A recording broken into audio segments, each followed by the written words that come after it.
মাশাআল্লাহ, আমার ওসি সাহেব আসছেন। আলহামদুলিল্লাহ। ওয়ালাইকুম আসসালাম ওয়া রাহমাতুল্লাহ। ওসি সাহেব বসুক, উনি আজকের মাহফিলে ইনশাআল্লাহ আসছেন। কেমন আছেন? আলহামদুলিল্লাহ। এখন ওসি সাহেবরা আসলে আমাদের কাছে খুব ভালো লাগে। উনি নিজেই বলছে যে হুজুর এখন আর ভয় লাগে না। আর আগে ওসি সাহেবরা আসলে আমরা চিন্তা করলাম আল্লাহু আকবার।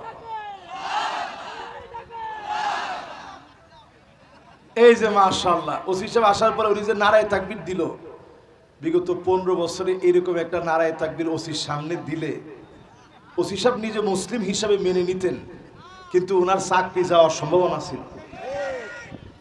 আপনি কোন দলের লোক যদি নাই হন, যাওয়ার সাথে সাথে নারায়ে তাকবীর কিসের জন্য? তা আল্লাহ তাআলা দিন পরিবর্তন করে দেন, দিন আল্লাহ তাআলা পরিবর্তন করে দেন। এই সাতক্ষীরা থেকে 86 কিলোমিটার জায়গা তখন আমার দৌড়ায় নিয়ে গেছে। তখন এসপি সাহেব ছিলেন মুস্তাফিজ সাহেব, ওনারে দেখে মনে হলো আমি সে রাত 2টার দিকে ওনারে অনেক ফোন দিছি, দিতে দিতে দিতে দিতে দিতে দিতে উনি ফোন ধরলেন। উনি বললেন হুজুর যেমনি হোক আপনি সাতক্ষীরা পার হয়ে চলে যান। আমি কোনে যাব? হুজুর যেথায় পারেন চলে যান, সাতক্ষীরা থাকেন না। আহা, আমি গতকালকে মাহফিল করার পরে মনে পড়ছে, আজকেও আসার সময় মনে পড়ছে কি দিন গেছে, মানে তারা ঘুম করে ফেলবে। আল্লাহ তাআলার মেহেরবানি, আল্লাহ সেই দিনটা সরাই দিচ্ছে। আল্লাহ যেন মুসলমানদেরকে একটা বৃহৎ বিজয় দান করে দেন, পড়েন আমিন। যেহেতু ওসি স্যার আসছেন, আজকে উনাকে সামনে নিয়ে আপনাদেরকে 20টা হাদিস আমি শোনাবো। উনারে তো আমি সবসময় পাই না, রাসূলের কথা কত অথেন্টিক, কত নির্ভরযোগ্য, কত সত্য, এটা বোঝানোর জন্য 20টা হাদিস শোনাবো। আমি চলতেছিলাম এক আলোচনায়, এখন ডাইভার্ট হয়ে সেখান থেকে আরেক আলোচনায় চলে যাই। ঠিক আছে তো ইনশাআল্লাহ? আপনারা ঠিক বলে আমার সমর্থন দিচ্ছেন, সবগুলো ফিলিস্তিনের পক্ষেই বলবো। 1 নাম্বার হাদিস শুনেন, আল্লাহর হাবিব বলেন এমন সময় আসবে মুসলমান হাত্তা তুরাল আরদু দামান ওয়া ইয়াকুনুল ইসলামু গরীবা, জায়গায় জায়গায় তোমরা রক্ত দেখবে, অন্য কোনো কারণে মার খাবে না, শুধু ইসলামের কথা বলার কারণে জায়গায় জায়গায় তোমাদেরকে মারা হবে। কি ঠিক তো বলছেন আপনারা 10 জনে? এখন তো 2 জনে বলছেন, কি আপনারা ভয় পেতেছেন? জোরে সোরে বলেন এই হাদিসটা কি ঠিক না বেঠিক? হাদিসের ব্যাপারে কোনো সন্দেহ রাখা যাবে? 1 নাম্বার হাদিসের ভিতরে নবীজি বলছেন জায়গায় জায়গায় মুসলমানের রক্ত পড়ে থাকবে, কারণ হবে শুধু ইসলাম। ঠিক কিনা? আজ ফিলিস্তিনে বলেন, নাইজেরিয়াতে বলেন, সোমালিয়ায় বলেন, ইথিওপিয়াতে বলেন, সুদানে বলেন, বুরকিনা ফাসোতে বলেন, আজ পৃথিবীর অনেক দেশ আছে জীবনে কোনোদিন নাম শুনেন নাই, অসংখ্য দেশের ভিতরে 2 কোটি মুসলমান মার খাচ্ছে, 20 কোটি মুসলমানের মাথার উপরে ছাদ নাই, শরণার্থী হয়ে গেছে, পেটগুলা পিঠের সঙ্গে লেগে গেছে, অন্য কোনো কারণে মুসলমান মার খায় না, শুধুমাত্র ইসলামের জন্য মুসলমানদেরকে মারা হচ্ছে। তাহলে 1 নাম্বার হাদিসটা কি মিলছে? 2 নাম্বার হাদিসের দিকে তাকান, আল্লাহর হাবিব বলেন লা ইয়াবকা বাইতুন মিনাল আরব ইল্লা দাখালাতুহু, আরবের ঘরে ঘরে ফিতনা ডুববে। এখন যদি আমার হাতের দিকে তাকান, এরকম মোবাইল কি আরব দেশে আছে? আমাদের বাংলাদেশে তো নাই। গত সরকার এরকম মোবাইল দিয়েছে, যদি কেউ না পান এখন নিয়ে যায়। এবার একটু চিন্তা করেন, এই যে আমি হাতের মোবাইলটা হাতে নিলাম, এই মোবাইল হুজুরদের বাড়িতে আসে না? আলেম বলেন সবার ঘরে ঘরে এখন অটো মিউজিক চলতেছে, বাচ্চা মানুষ ইউটিউব চালাচ্ছে, মিউজিক চলতেছে, আপনি না করবেন কেমনে? খাবার খেতে গেলে এখন ছোট বাচ্চারা মোবাইল ছাড়া খায় না। ছোট্ট ছোট্ট এখন বর্তমান বাংলাদেশে ট্রেন্ডিং ইস্যু হচ্ছে বাংলাদেশের কিশোর গ্যাং, ফ্রি ফায়ার আর পাবজি খেলার মধ্য দিয়ে যুবকদের ভিতরে এখন গ্যাং তৈরি হচ্ছে। আপনি এগুলো মনে করছেন এগুলো মুসলমানের বাচ্চাদের তৈরি? এগুলো আসছে দক্ষিণ কোরিয়া থেকে, ফান্ডিং করেছে জাপান। এইটাকে ইউটিলাইজ করে আমাদের হাত পর্যন্ত পৌঁছে দিয়েছে চায়না। সকল দেশ মিলে মুসলমানের শান্তি কেউ চায় না। আরে কথা কয় না? ও মুসলমান, আজকের মাহফিলে বসে একটু চিন্তা করেন, আমরা কোন জাতি ছিলাম? ইয়ারমুকের প্রান্তে রোমকদের বিরুদ্ধে লড়বে মুসলমান। কাদের বিরুদ্ধে? ইয়ারমুকের প্রান্তে রোমকদের বিরুদ্ধে লড়বে মুসলমান। রোমকরা ছিল তৎকালীন, এখন যেমন আমেরিকা, তৎকালীন সুপার পাওয়ার ছিল তারা, সারা ওয়ার্ল্ডের সুপার পাওয়ার রোমকরা। তাদের বিরুদ্ধে মুসলমান লড়ার জন্য 15 দিন সফর করে গেছে। মদিনা থেকে জর্ডান আর সিরিয়ার এই দূরত্বে পৌঁছাতে 15 দিন সময় লাগে। আর আমরা এখন সফর করি কত শান্তির ভিতরে। এই 15 দিনের ভিতরে সাহাবায়ে কেরামের পেশাব বন্ধ হয়ে গেছে, রক্ত পেশাব হয়েছে, ক্ষুধার যন্ত্রণায় পেট পিঠের সঙ্গে লেগে গিয়েছে। আল্লাহর দ্বীনের বিজয়ের জন্য সাহাবায়ে কেরাম যখন ইয়ারমুক পৌঁছালেন, খালিদ বিন ওয়ালিদ দাঁড়ায় গেলেন। তিনি বক্তব্য দিয়ে বললেন, ও আমার সঙ্গীরা শোনো, আজ আমরা জিহাদের প্রস্তুতি নিয়ে এসেছি। একজনও বাড়ি ফিরে যাব না। দিনের প্রয়োজনে সবাই জীবন দিয়ে দিব। কেউ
সামনে ফিলিস্তিন দাবিয়ে বেড়াবে, সারা দুনিয়াকে নেতৃত্ব দিবে। এজন্য সব ইহুদিদেরকে আল্লাহ ফিলিস্তিনে নিয়ে আসছে, ঠিক কিনা বলে? এখানে আল্লাহ তাদের কবর রচনা করবে। এমন কবর রচনা হবে, পাথর পর্যন্ত দেখে বলবে, ওরা ইহুদি, আমার পিছনে ইহুদি লুকায় আছে, গর্দান উড়া দাও, পালায় যাওয়ার জায়গা পাবে না, পাবে না, পাবে না। 4 নাম্বার হাদিস আমি বলছি। কয় নাম্বার? এবার কয় নাম্বার হাদিসে যাব? 5 নাম্বার হাদিস। শুনতে থাকেন। 5 নম্বরে নবীজি বললেন, আল্লাহুম্মা বারিক লানা ফি শামিনা, আল্লাহুম্মা বারিক লানা ফি শামিনা, আল্লাহুম্মা বারিক লানা ফি শামিনা। আল্লাহ আমার স্বামীর ভিতরে বরকত দিয়া দেন, আল্লাহ আমার স্বামীর ভিতরে বরকত দিয়া দেন, আল্লাহ আমার স্বামীর ভিতরে বরকত দিয়া দেন। বলেন আল্লাহু আকবার। আচ্ছা, আমি বাংলাদেশি, বারবার যদি অন্য দেশের কথা বলি আপনারা বলবেন না যে হুজুর বাংলাদেশের কথা কি বলবেন না? মনোযোগ আছে তো সবার? কেউ উঠে যান নাই তো? আজকে ফিলিস্তিনের আলোচনা মাশাআল্লাহ সবার মনোযোগ আছে। তো নবীজিকে সাহাবায়ে কেরাম বলতেছে, নবী বারবার আপনি শুধু খালি শামের জন্য দোয়া করেন। নবীজি কেন এতবার দোয়া করে গেছে? এজন্য দোয়া করে গেছে আগামীর নেতৃত্ব দিবে শামের মুসলমানেরা। জোরে কোন আল্লাহু আকবার। অলরেডি আপনি তাকায় দেখেন ৫ নম্বর হাদিসে আসছে, কিন্তু আর বাকি 15টা হাদিস ইনশাআল্লাহ খুব জটপট শেষ হয়ে যাবে। কেউ মনে করেন না যে বাবারে বাবা আরো 15টা বাকি, কবে শেষ হবে? ইনশাআল্লাহ তাড়াতাড়ি শেষ হয়ে যাবে। 5 নম্বরটা একটু শুনেন। নবীজি যে আমাদের জন্য দোয়া করে গেলেন, শামের জন্য দোয়া করলেন। কেন দোয়া করলেন? সিরিয়া 12টা বছর মার খেয়েছে। 12টা বছর পরে আমি আমার একটা দুইটা না অসংখ্য আলোচনায় বলছি সিরিয়া কত বছর মার খাবে। আচ্ছা, এই আলোচনাটা কে কে শুনছেন একটু হাত তুলে দেখি। মাশাআল্লাহ, এই লোকগুলো কি আমার নিজের টাকা দেওয়া লোক, ভাড়া করা? রাসূল হাদিসের মধ্যে বলে গেছেন সিরিয়া 12টা বছর মার খাবে। আজকে দেখেন সিরিয়ার যেই মসজিদে ঈসা আলাইহিস সালাম আসবে, ওই মসজিদ নতুন করে রং করা হচ্ছে। ওই মসজিদের নাম নতুন করে সুন্দর করে, ওই মসজিদের নামটাকে সুন্দর করে কালার করে সুন্দর করে সাজানো হচ্ছে। মসজিদ উমামি, মসজিদ উমাবি, সুন্দর করে মসজিদকে সাজানো হচ্ছে। এই মসজিদের ভিতরে ঈসা আলাইহিস সালাম আসবে। দিমাশকে সাদা গম্বুজওয়ালা মসজিদ, আর দাজ্জালকে হত্যা করবে। ইহুদিদের পতন ঘটবে। পতনের প্রসব বেদনা ওরা টের পেয়ে গেছে, এই জন্য পাগলা কুকুর তারা হয়ে গেছে। সময় বেশি দিন বাকি নাই, এই ফিলিস্তিনে তাদের কবর রচনা হয়ে যাবে। 5 নাম্বারটা শেষ, এবার 6 নাম্বার হাদিসের দিকে চলে। আল্লাহর হাবিব 6 নম্বরে বলেন মাহশার ওয়াল মানশার, মুসলমানরা হামাগুড়ি দিয়ে হলেও এই ফিলিস্তিনের দিকে যাবে, ফিলিস্তিনে একত্রিত হবে, ফিলিস্তিন মিলন মেলা হবে, সিরিয়া মিলন মেলা হবে, জর্ডান মিলন মেলা হবে, লেবানন মুসলমানদের মিলন মেলা হবে। আল্লাহু আকবার। শাম মানারাতুল বায়দা, সাদা গম্বুজওয়ালা মসজিদ, এগুলো মুসলমানের প্রাণ কেন্দ্র হবে। মুসলমানরা মিলিত হবে, সব দলে দলে সেখানে শামিল হবে। হামাগুড়ি দিয়ে হলেও, পা কাটা থাকলে হামাগুড়ি দিয়ে যাবে, তারপরেও মিলিত হওয়া থেকে মুসলমানরা দূরে থাকবে না। বলেন আল্লাহু আকবার। কয় নাম্বার হাদিস শোনাইলাম? এবার কয় নাম্বারে যাব? মাশাআল্লাহ, এখন একটু তাড়াতাড়ি হচ্ছে। 7 নম্বরে প্রিয় ভাইরা আমার, আল্লাহর হাবিব বলেন হাত্তা তাউদা আরদুল আরব মুরুজান ওয়া আনহারা, গোটা আরবের ভিতরে বৃষ্টি হবে। সৌদির ভিতরে বৃষ্টি হচ্ছে, বরফ পড়তেছে, দুবাইয়ের ভিতরে বন্যা পর্যন্ত হয়েছে। এবার আরো ভয়াবহ বন্যা তাদের মধ্যে হবে। ঠিক কিনা বলেন? ঠিক তো করেন না? ফিলিস্তিনের মহব্বতে জোরে কোন ঠিক? যারাই ফিলিস্তিনের বিরোধিতা করেছে, লস অ্যাঞ্জেলেস থেকে আল্লাহ শুরু করছে, ক্যালিফোর্নিয়া, লাস ভেগাস, পাপের রাজ্যগুলোর ভিতরে আগুন ধরে গেছে, অদৃশ্য আগুন। আরব দেশগুলোর ভিতরে বন্যা হবে। নবীজি বলে গেছেন পানি আর পানি, চারদিক সবুজ হয়ে যাবে। বাংলাদেশের মতো এখন তাকালেই দেখা যায় আরবের ভিতরে ঘাস আর ঘাস, পুরা পাহাড় দেখলে মনে হয় সবুজের এক অভয়ারণ্য। এই সবুজের অভয়ারণ্য মনে করা, এটা আল্লাহর হাবিব সতর্ক করে গেছেন, রেড সিগন্যাল দিয়েছেন। কিয়ামতের ছোট ছোট যে আলামত বলেছেন, এর মধ্যে এইটা একটা আলামত, যে আলামতের কারণে বোঝা যাচ্ছে সময়টা ভয়াবহতার দিকে যাচ্ছে। ঠিক কিনা বলেন? কত নাম্বার? আরে কথা কয় না। 7 নাম্বার শেষ। এবার কত নাম্বারে যাব? মাশাআল্লাহ, এবার একটু তাড়াতাড়ি হচ্ছে। আপনারা বুঝতেছেন তো সবাই? তাড়াতাড়ি এই কারণে, আবার না বুঝলে আমার এত দূরে কষ্ট করে আসাটা বৃথা হবে। 8 নাম্বারে প্রিয় ভাইয়েরা আমার, নবীজি বলে গেলেন এমন সময় আসবে কবরের সামনে দিয়া মানুষ হেঁটে হেঁটে যাবে আর আফসোস করে ডাক দিয়ে বলবে, ইয়া লাইতানি মাকানা, হায় আমার আফসোস, আমিও যদি কবরে চলে যেতে পারতাম।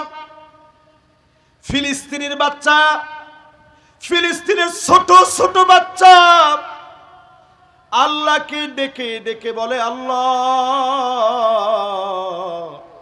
আপনার কাছে তো খাবারের অভাব নাই, রুটি নাই, পানি নাই আমাদের ঘরে, আল্লাহ আপনি আমারে কবরে নিয়ে যান, আর থাকতে চাই না। শিশু বাচ্চাগুলা যখন বলে, ইয়া লাইতানি মাকানা, আফসোস আমিও যদি কবরে চলে যেতাম। এই দৃশ্য যখন দেখি আমার কাছে মনে হয় মুসলমানদেরও সামনে করুণ দিন আসতেছে, ঠিক কিনা বলে? পৃথিবীর ভিতরে দুর্ভিক্ষ আসতেছে, দুর্ভিক্ষ। কারণ আল্লাহর নিরেট গোলামরা না খেয়ে আছে, আপনি আমার মতো মুনাফিকরা খেয়ে থাকবে, আল্লাহ তো এটা দিবে না। আল্লাহর দিকে আসেন। কত নাম্বার? এবার কয় নাম্বার শুনবেন? 20 পর্যন্ত গতি পারবো না। ওই সময় বেউসে বলে ফেল দিলাম যে 20 পর্যন্ত বলবো না। তাহলে 8 নাম্বার শেষ। এবার কয় নাম্বার? 9 নাম্বার। মাশাআল্লাহ, এখনো 2 জন আসছে, মাশাআল্লাহ। আসেন, দ্রুত চলে বসে যান। এবার 9 নাম্বারটা শুনেন। ওনারা মনে করছে যে হুজুরে মনে আমাকে বলেনি। এবার 9 নাম্বারটা শুনেন। কয় নাম্বার? 9 নাম্বারে আল্লাহর হাবিব বলেন, ইল্লা আলা হুসানাতিম মিনান নাস,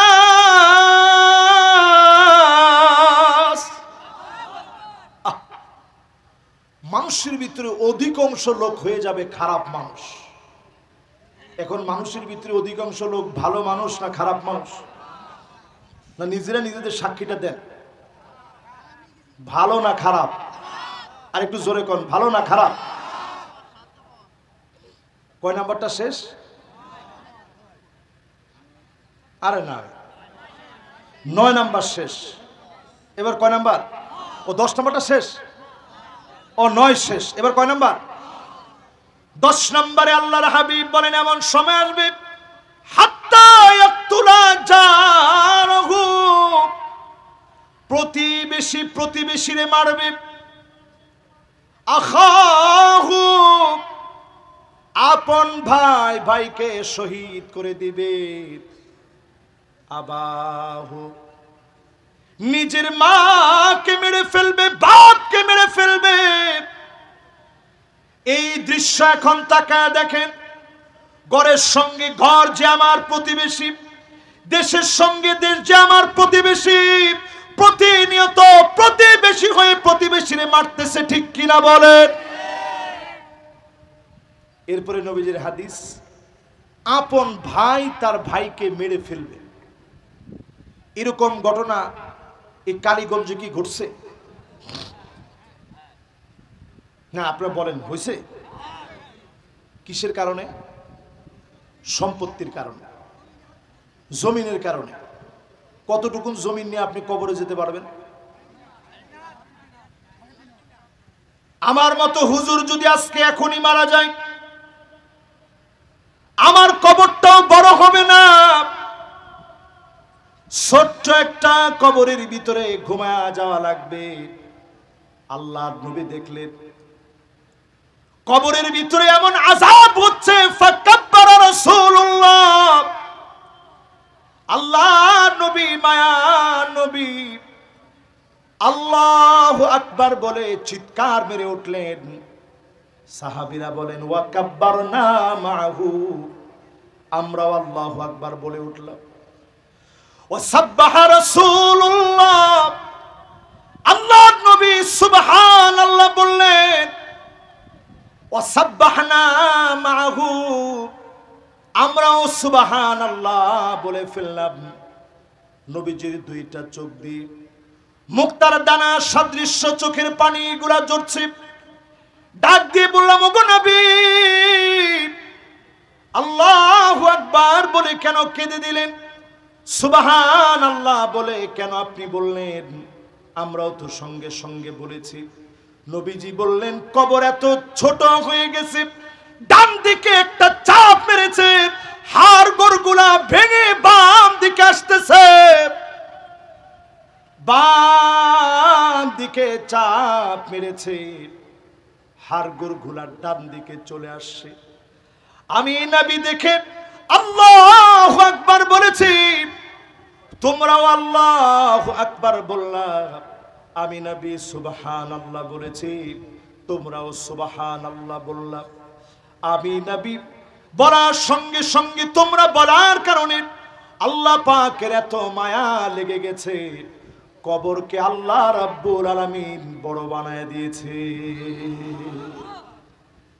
একদিনের কবরের দৃশ্য যদি আপনি দেখতেন, আল্লাহ তাদাফানু, দাফন কাফন আপনি ভুলে যেতেন।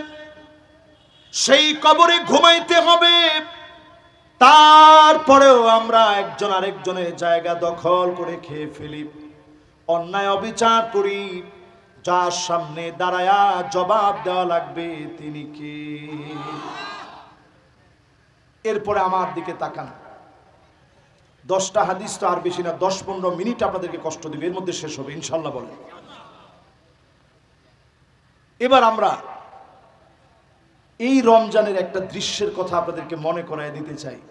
সারা জীবন বাপ প্রবাসে ছিল,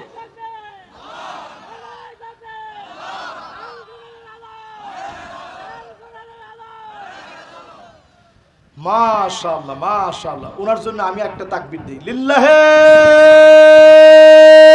তাকবীর, নারায়ে তাকবীর। আল কোরআনের আলো, আল কোরআনের আলো, নারায়ে তাকবীর। মাশাআল্লাহ। ঘুম আছে আপনাদের? ফিলিস্তিনের আলোচনার ভিতরে ঘুম থাকে না আলহামদুলিল্লাহ। 10 নম্বর হাদিস বলতেছিলাম না, 10 শেষ, এবার 11-র দিকে যাব। 10 নম্বরটা একটু শেষ কথাটা বলি। রমজান মাসে আমরা দেখছি আহারে, একটা ছেলে তার বাপকে ছুরি দিয়ে আঘাত করে নামাজরত অবস্থায় শহীদ করে দিয়েছে।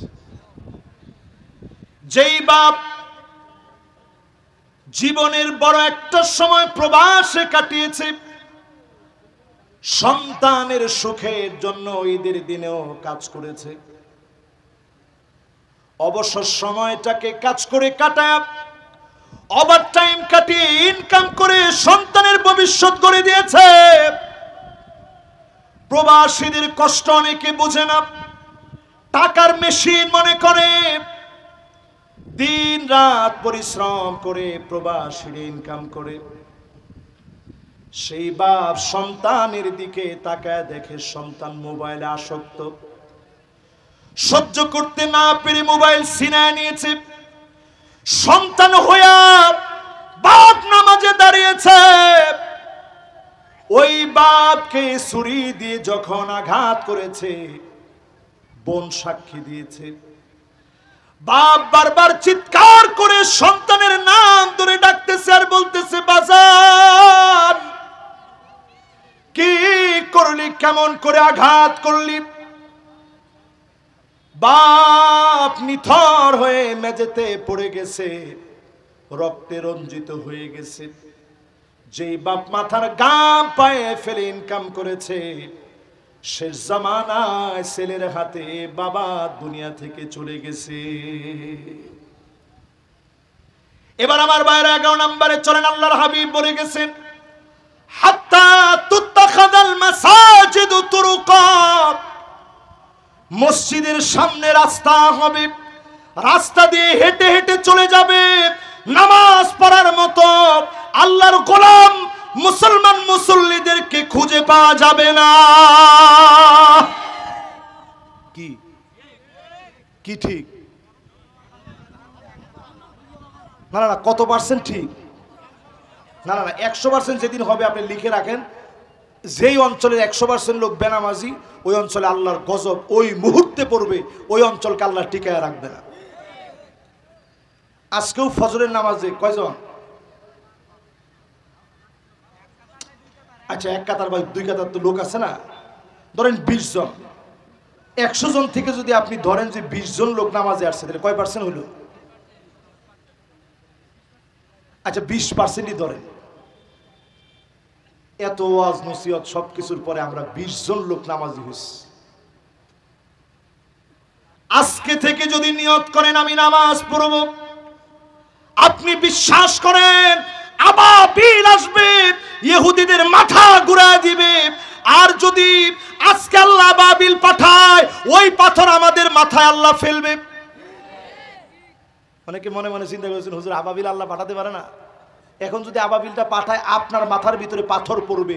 কারণ ফিলিস্তিনের মুসলমান মরতেছে কাজাসাদিন ওয়াহিদ, এক দেহের মতো হওয়ার পরেও আপনি আমি নামাজই পড়ি না, আমাদেরকে দিয়ে ফিলিস্তিন বিজয় হবে কেমনে?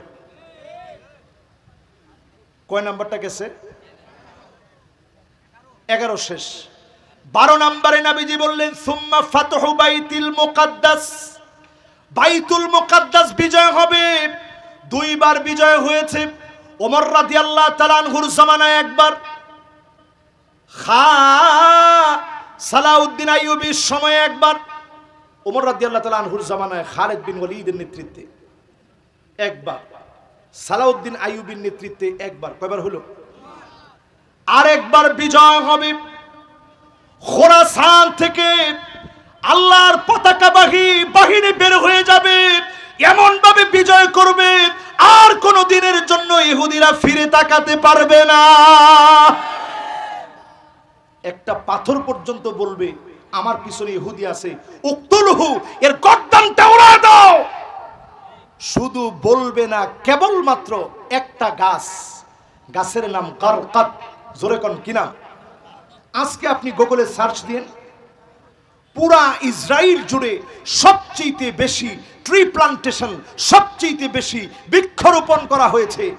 কোটি কোটি ডলার ব্যয় করে, বিলিয়ন বিলিয়ন ডলার ব্যয় করে তারা পুরা ইসরায়েলকে সাজায় রাখছে শুধু গরকত গাছ দিয়ে। তাদের মনের বিশ্বাস এই গাছ তো আমাদের কথা বলবে না, যদি মুসলমান মারতে আসে গাছের নিচে লুকায়া পড়বে। গতকালকে একটা হামলার কথা খালি শুই নাই, চতুর্দিকে অ্যালার্ম বেজে গেছে। তাদের মনের ভিতরে কি পরিমাণ ভয়, এই ভয় যিনি ঢুকাই দিয়েছেন তিনি কে? কয় নাম্বার? কয় নাম্বার শেষ করলাম? 12 নাম্বার শেষ।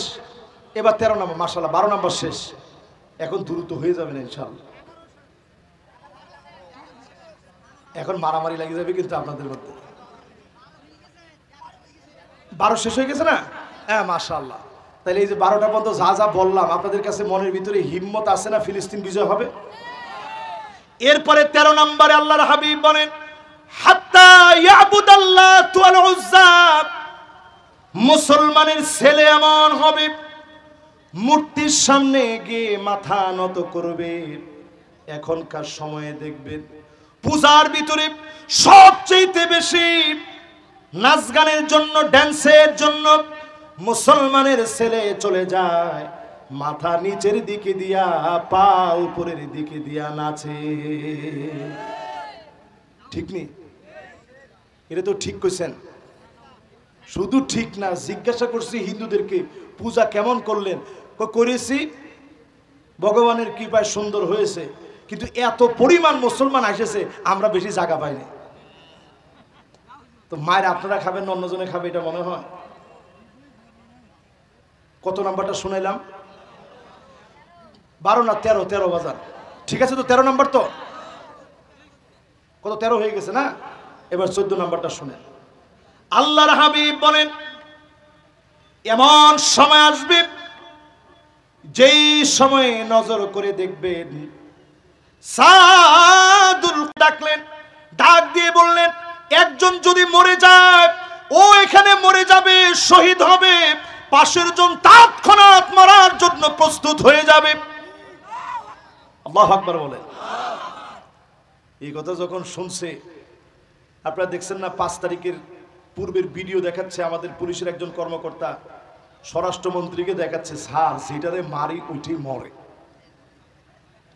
সাথেরটা লড়েও না। এই চেতনা বদরের চেতনা, এই চেতনা রোমকদের সঙ্গে খালিদ বিন ওয়ালিদের সেই যুদ্ধের প্রান্তে ইয়ার মুখের চেতনা, ঠিক কিনা বলে? এই চেতনা ফিলিস্তিনিদের চেতনা। আল্লাহ কেমনে আমাদের যুবকদের ভিতরে দিয়ে দিল এটা আমার বুঝে আসে না।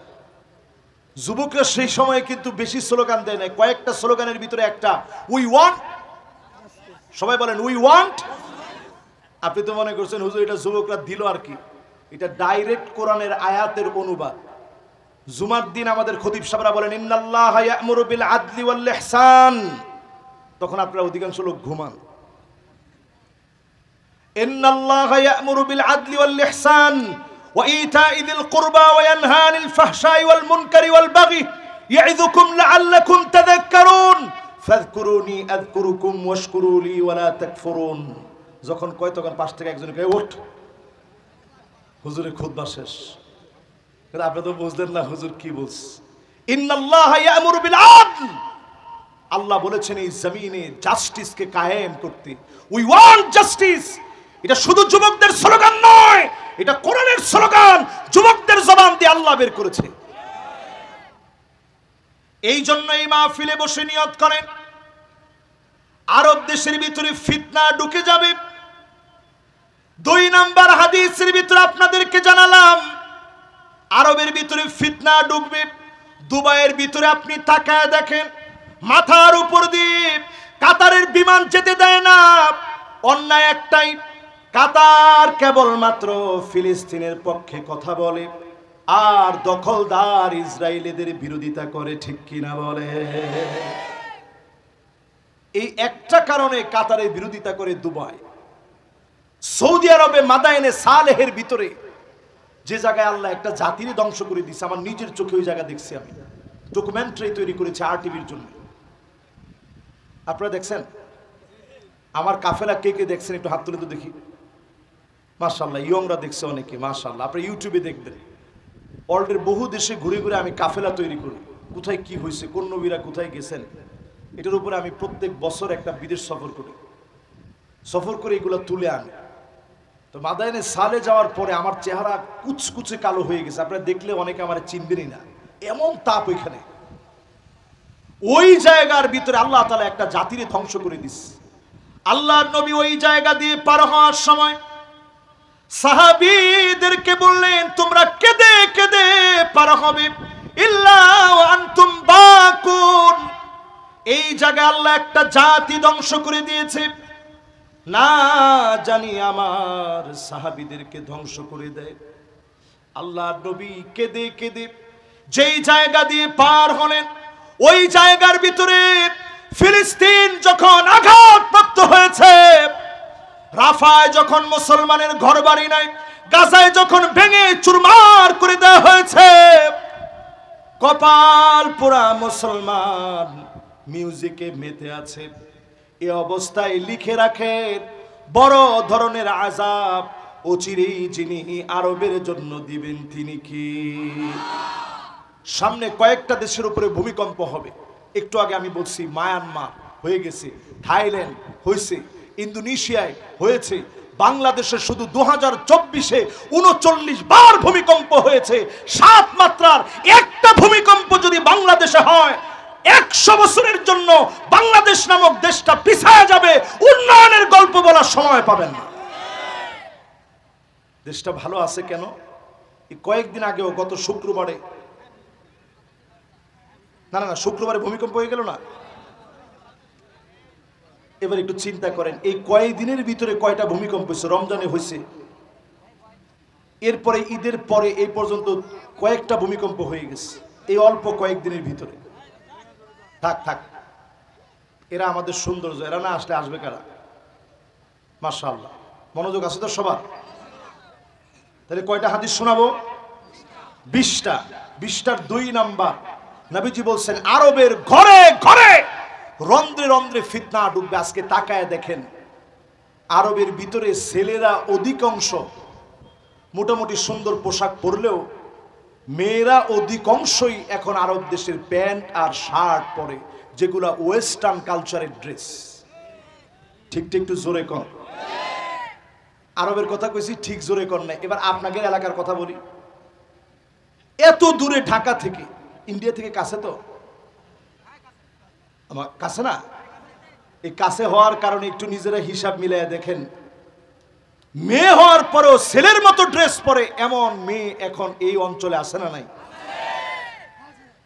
ওই দিন পহেলা বৈশাখের পরে তো এক মহিলা ফতুয়া দিছে যে হুজুররা আমাদের পক্ষে থাকা দরকার। বুঝছে কেন? আমি যে টিপটা পরলাম এই জায়গাটা তো পর্দা হয়েছে, সারা মুখ জুড়ে যদি টিপ পরা হয় তো পর্দা হইল। হুজুরদের বিরোধিতা করা দরকার কি, বরং আমার পক্ষে থাকা দরকার। আরে মুসলমান, চিন্তা করেন মুসলমান আমাদের হৃদয় কত মরে গেছে। শিবরন শিবরা বিগত বিগত এখনো মুসলিমদেরকে অনুসরণ করি, ইহুদিদেরকে বয়কট করব, কোকা কোলা খাবো না, 7 আপ খাবো না, কিনলে কিনবো না, একোফিনা কিনবো না, তাদের ব্যাংক মানি হচ্ছে এই প্রতিষ্ঠানগুলো, এইগুলাতে টাকা দিব না। কিন্তু এবার যদি প্রশ্ন করি, চুলটা যে আপনি কাটলেন, ডানে নাই বায়ে নাই পিছনে নাই সামনে দিয়া, এক বিগত পরিমাণ চুল রাখলেন, এই স্টাইল মুসলমানের স্টাইল না, আল্লাহর নবী বলেছেন এটা ইহুদিদের স্টাইল।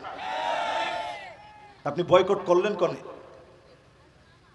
এরপরে নবীজি বললেন মহিলারা এমন হবে, আন্নানা সব আমার নামে দিয়ে দাও, মা বাপের নামে কিচ্ছু দেওয়া যাবে না। এমন মহিলা এখন আছে না নাই? যারা পরে আসে আসে বলছে যদি এটা ভিডিও করা যেত বাড়ি যাওয়া লাগতো না আজকে। এরপরে দেখবেন মান্নানা, এগুলো ইহুদি মহিলাদের কালচার এখন আমাদের ভিতরে ঢুকছে। মান্নানা মানে কথায় কথায় বলবে আমি দেখে আপনার ঘর করে খাইয়ে গেলাম, অন্য মহিলা হলে খেত না। কি ঠিক? এরকম কথা কি আপনাদেরকে বলে? তাহলে চিন্তা করেন, এটা আজকে থেকে 50 বছর পিছনে তাকায় দেখেন, আপনার আম্মা আপনার আব্বার সাথে কথা বলতে কি পরিমাণ শ্রদ্ধা নিয়ে কথা বলতো। এরপরে দেখবেন হান্নানা, এটা কেমন মহিলা, ফেতনা যে ঢুকছে আমাদের ঘরে ঘরে, এটা বুঝাচ্ছে। সারাদিন কষ্ট করার পরে আপনি একটু ঘরে আসছেন, এসে বলছেন এ বাবুর আম্মু একটু পানি দিও, পিপাসা লাগছে। আরে বাপরে বাপ, আপনি নবাব সিরাজউদ্দৌলা আসছেন, আপনার পানি দেওয়া লাগবে, নিয়ে খেতে পারেন না? কথা শোনা মাত্র আপনি বলছেন না না পিপাসাই লাগেনি, দুষ্টামি করেছি তোমার সাথে। এরকম মহিলা এখন আছে না নাই? এরপরে দেখবেন কান্নানা, স্বামীর ছায়া দেখতে পারে না, দেখলেই স্বামীর সঙ্গে কেমন যেন বিরক্ত হয়ে যায়, কপাল কুঁচকায় কথা বলে, আছে। এরপরে দেখবেন হাদ্দা কাপ, কোনো কিছু কিনে আনছেন, কোনো দিনের জন্য পছন্দ হবে না, সব সময় আনা মাত্র বলবে কি আনছেন, রংটা কেমন হয়েছে, মনে হয় মরে যাবে, রং টিকবে না মনে হচ্ছে। এরকম মহিলা এখন সমাজের ভিতরে আছে তো? এই এলাকায় নাই। একজন বলছে বাবারে বাবা, আছে মানে। এরপরে দেখবেন সাদ্দা কাপ, শুধুমাত্র বলে থামবে না, ঝগড়া করবে ঝগড়া করবে। এরপরেরটা তার একজনও ঠিকঠাক বলেন না, চুপ করে থেকে। এরপরেরটা দেখবেন বার্রাকা, শুধুমাত্র ঝগড়া নয়, লাঠি নিয়ে স্বামীরে পিটাইতেও দেরি করে না। আমি বললাম আপনারা চুপ থাকেন। এটা সবচাইতে বেশি ভালো জানে ওসি সাহেব, কারণ সব বিচারগুলো তো আসে ওনার কাছে। যখন আর সহ্য করতে না পারে তখন থানায় যায়, গিয়া বলে যে আমারে মারিছে। তো কে মারিছে? সন্ত্রাসী হামলা হয়েছে। কোনে সন্ত্রাসী হামলা হয়েছে? আমি এই এলাকায় থাকতে এত বড় সন্ত্রাসী কে তোমার ঘরে গিয়ে হামলা করবে? না না না, আর কোনো সন্ত্রাসী না, তো আমার স্ত্রী নিজেই। আপনারা তো অনেকে খুশি হইলেন, অনেকে হাসলেন, কিন্তু এটা মহাবাস্তব। বর্তমানে যে পরিমাণ মহিলারা আঙ্গুলের ভিতরে এখন আংটি পরে, এর চেয়ে বেশি সংখ্যক পুরুষের হার্টের ভিতরে এখন রিং লাগানো লাগে নানা রকমের যন্ত্রণা আর কষ্টের কারণে। ঠিক কিনা বলে? এবার আমার প্রিয় ভাইরা 3 নাম্বার হাদিস শুনেন। পুরুষদেরকে একটু ধরতেছি, নাইলে আবার একতান্ত্রিক কথা হয়ে যাবে। একটু পরে পুরুষদের বিষয়গুলো আসতেছে। 3 নম্বরে আল্লাহর হাবিব বলেন, আকরু দারিল মুমিনিন, সারা দুনিয়া ফিলিস্তিনিদের পক্ষে চলে যাবে। আজকে তাকা দেখেন, আমেরিকার ভিতরে বহু খ্রিস্টান পর্যন্ত ফিলিস্তিনের পক্ষে মিছিল করে। আওয়াজ করে বলেন। 3 নাম্বারটার পরে এবার 4 নাম্বার হাদিস শুনেন। 20টা বলতে হবে তো সময় লাগবে। না না না, সান নাই তো 20টার আগে, তো বেশি সময় নেব না, তাড়াতাড়ি বলব। 4 নম্বরে আল্লাহর হাবিব বলেন, ইন্নাল মালাইকা বাসিতাতুন আজনিহাতাহা লিশ-শাম, 4 দেশের উপরে ফেরেশতারা ডানা বিছায় রেখেছে। জর্ডানের উপরে, লেবাননের উপরে, আমার সিরিয়ার উপরে, আমার মাজলুম ফিলিস্তিনের উপরে আল্লাহর ফেরেশতারা ডানা বিছায় রাখছে। আল্লাহু আকবার। কয় নাম্বার হাদিস এটা? জোরে কোন? আল্লাহর ফেরেশতারা ডানা বিছায় রাখছে। ওই যে মুসা আলাইহিস সালামের ঘটনা শুনাইছিলাম, লোহিত সাগরের সামনে ফেরাউনের গোষ্ঠী বাহিনী সুদ্ধা মুসা আলাইহিস সালামকে 4 দিক দিয়ে ঘেরাও করে ফেলেছে। সামনে সমুদ্র, কোথায় যাবে? 3 দিকে সৈন্য দাঁড়ায় আছে, সামনে বিশাল লোহিত সাগর। সবাই বলতেছে ধরা পড়ে গেলাম। নবী মুসা আলাইহিস সালাম বলেন, কাল্লা ইন্না মাইয়া রাব্বী সায়াহদিন।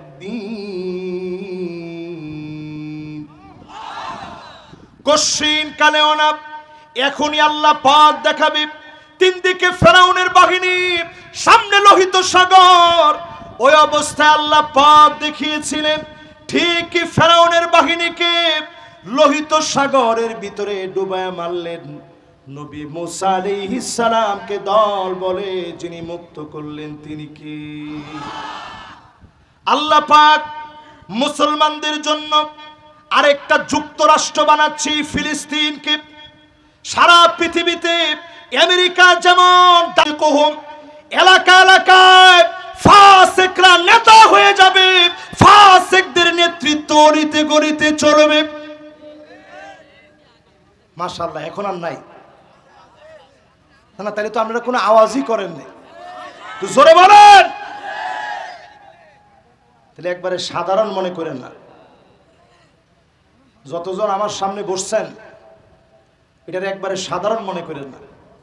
তাহলে কত নাম্বার গেল? 15 নম্বরে আল্লাহর হাবিব বলেন, এমন সময় তোমরা দেখবা, নবীজি সাল্লাল্লাহু আলাইহি সাল্লাম বলেন, ইয়াতাশাব্বাহুনা বিল মারাহিল, মানুষ ঘর বাড়ি বানাবে পাঞ্জাবির ডিজাইনের মতো করে, কাপড়ের ডিজাইনের মতো করে। এবার আমার পাঞ্জাবির দিকে তাকান, আমি খুব একটা ডিজাইন করি না, তাও মনে করেন একটা ডিজাইন করছি। নবীজি বলছেন এমন সময় আসবে যেই সময়ে মানুষ ঘর বাড়ি বানাবে, ইন্টেরিয়র ডিজাইন হবে এই কাপড়ের ডিজাইনের মতো। এখন বলেন, আগের দিনে এরকম ডিজাইন করাটা কঠিন ছিল, এখনকার দিনে ঘরে ঘরে এরকম ডিজাইন আছে না নাই? জিপসাম, ইন্টেরিয়র ডিজাইন সব ঘরে ঘরে ঢুকে গেছে।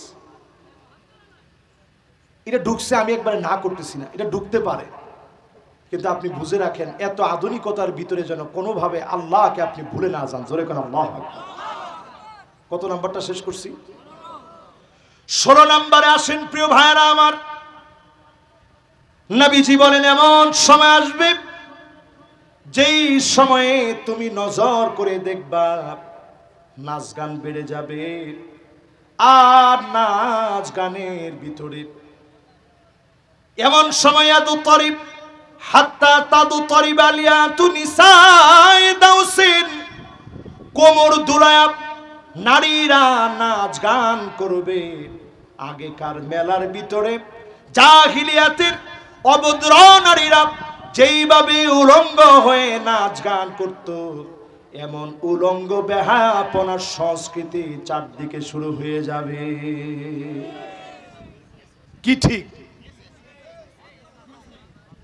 স্কুলের সংস্কৃতি অনুষ্ঠান, সাংস্কৃতিক অনুষ্ঠানের ভিতরে আপন বাপ আইসা স্কুলের হেডমাস্টারে বলে যে স্যার আমার মেয়ে যে নাচতে পারে আপনি খালি লাগায় দেখেন, নাচের ভিতরে একেবারে ফার্স্ট হবেই হবে।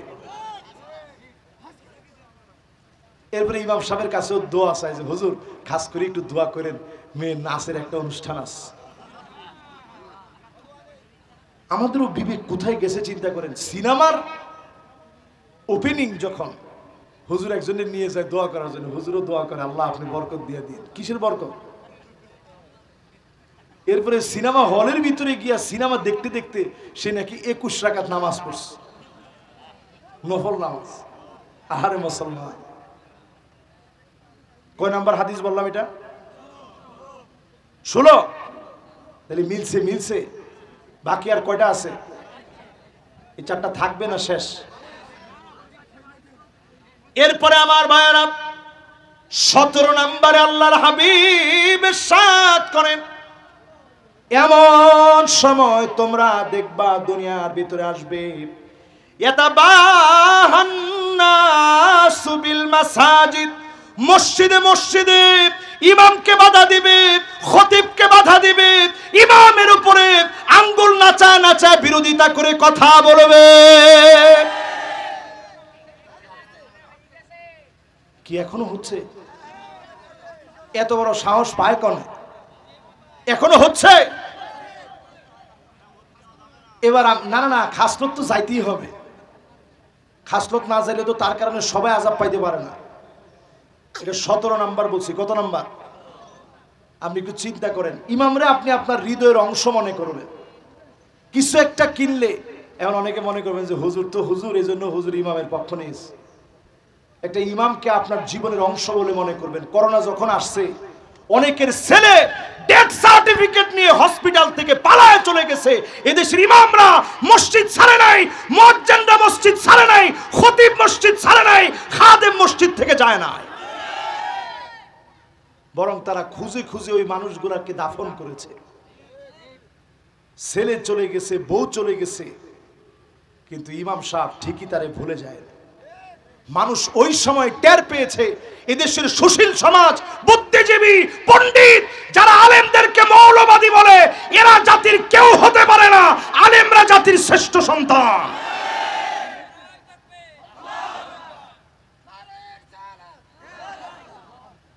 মাশাআল্লাহ। এই মাহফিলে যারা আপনারা বসছেন, আলেমদেরকে হৃদয় থেকে সবচেয়ে ভালোবাসেন। কত নাম্বারটা শেষ? 17 নাম্বারটা শেষ, বাকি 3টা আছে। এরপরে আমাদের ওসি মহোদয় কথা বলবেন। আপনি ইনশাআল্লাহ একটা লোক নড়াচড়া করবেন। আমরা ফিলিস্তিনের জন্য দোয়া করে, সংক্ষিপ্ত আকারে হোক দোয়া করে আমরা বাড়ি যাব ইনশাআল্লাহ পরে। তাহলে আমরা কত নাম্বার হাদিসটা শুনবো এখন?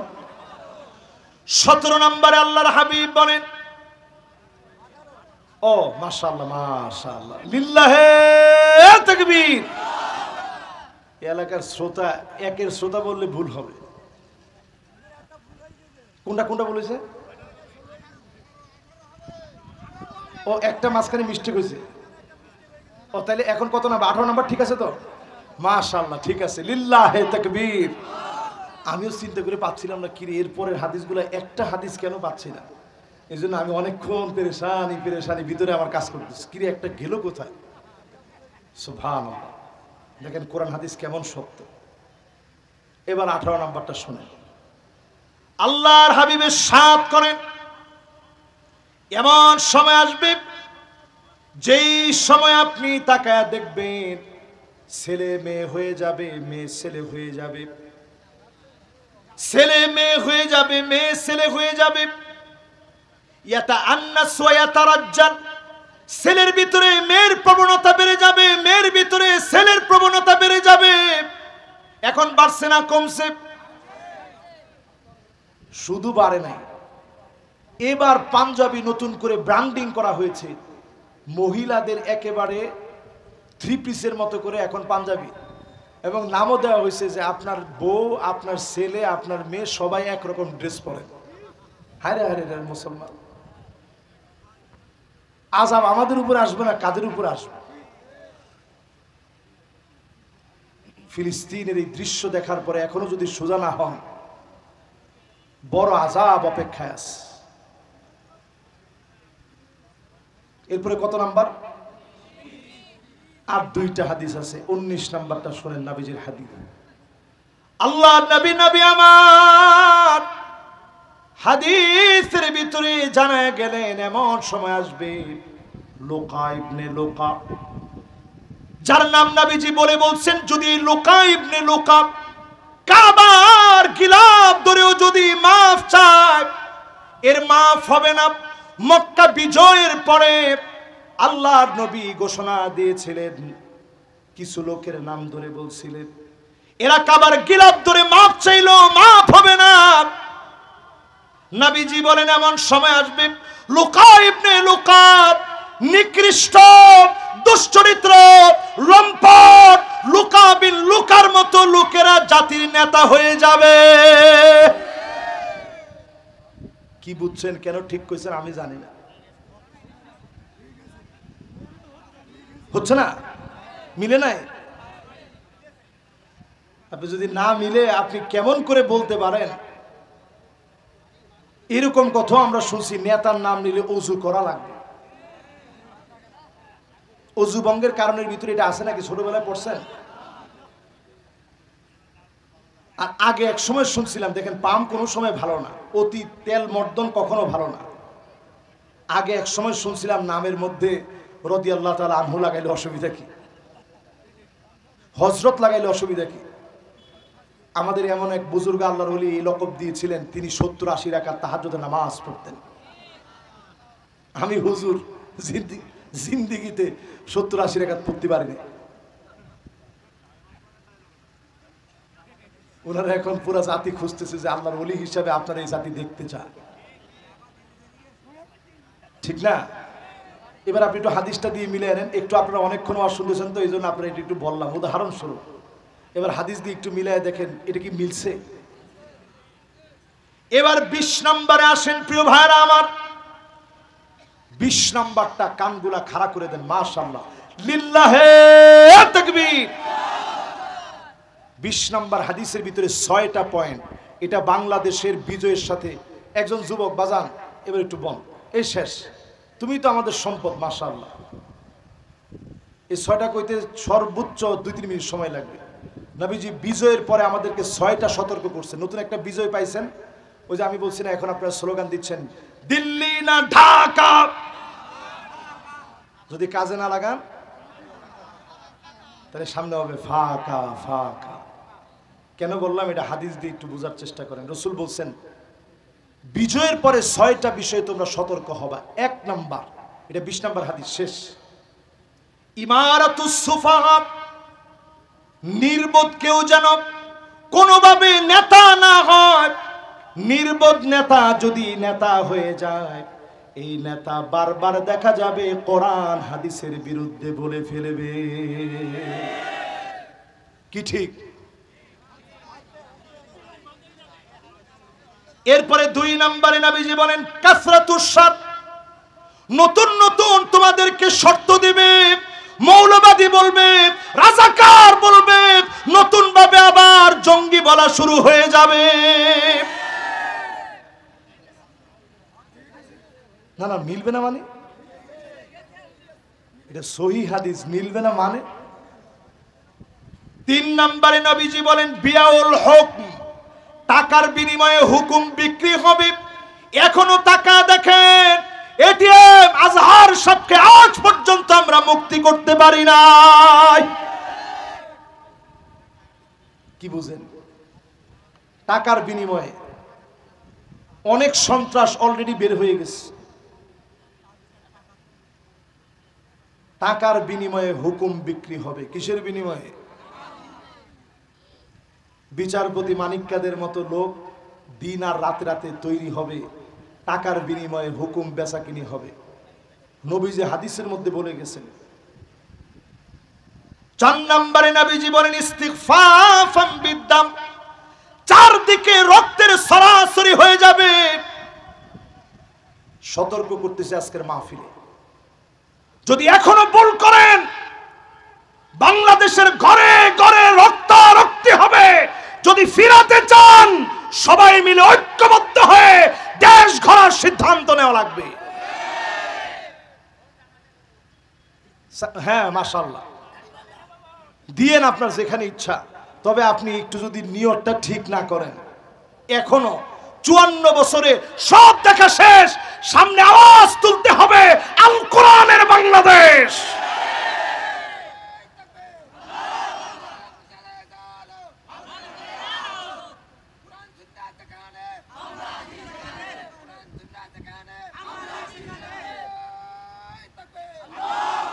এই যে দেখেন আমাদের সফলতা তো এইখানে, 16 বছরে এত মাইরের পরে এই স্লোগান, দলীয় স্লোগান বলার পরেও গলা থেকে নারায়ে তাকবীর স্লোগান কেড়ে নিতে পারে নাই।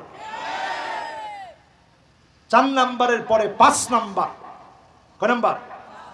নবী আলাইহিস সালাতু ওয়াস সালাম বলছেন 5 নম্বরে তোমরা দেখবা কাতিয়াতুর রাহিম, আত্মীয়তার সম্পর্ক কর্তন হয়ে যাবে। আপনার ভাই মনে করেন অন্য দল করে, আপনি আরেক দল করেন, ভাই ভাইরে চিনবে না, আত্মীয় স্বজন বুঝবে না, ক্ষমতার জন্য অন্ধ হয়ে গিয়ে মরিয়া হয়ে চাঁদাবাজি আর ধান্দাবাজি শুরু হয়ে যাবে। এবার 6 নাম্বারটা শুনেন। 6 নম্বরে নবী আলাইহিস সালাতু ওয়াস সালাম বলছেন আকাল্লুহুম ফিকহান, সবচেয়ে নির্বোধ, সবচেয়ে জ্ঞানহীন মানুষকে তোমরা জ্ঞানী মনে করে সিংহাসনের মধ্যে বসায় দিবা, আর এইভাবে আরো একটা জুলুমের অবরাজ্য তোমাদের রাজ্যে কায়েম হয়ে যাবে। ঠিক যতজনে কইছেন না কইছেন, এখন সবাই জোরে সোরে, এটা আমার কথা না, এটা রাসূলুল্লাহর কথা, জোরে বলেন আল্লাহু আকবার। সবাই জোরে বলেন ঠিক নেই, আরো জোরে কোন ঠিক নেই, রাসূলুল্লাহর কথা।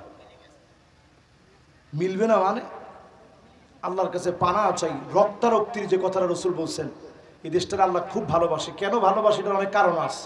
এরকম মাহফিল সারা দুনিয়ার কোথাও হয় না, কনসার্ট সারা দুনিয়াতে হয়, কিন্তু মাহফিল আমার বাংলাদেশে হয়। আল্লাহ তাআলা সুজলা সুফলা, স্বর্ণে ভরা, অসংখ্য খনিজ সম্পদে ভরা ভরপুর এই বাংলাদেশে আল্লাহ তাআলা সকল রকমের বালা মুসিবত থেকে হেফাজত করুক, পড়েন আমিন। আমাদের সম্মানিত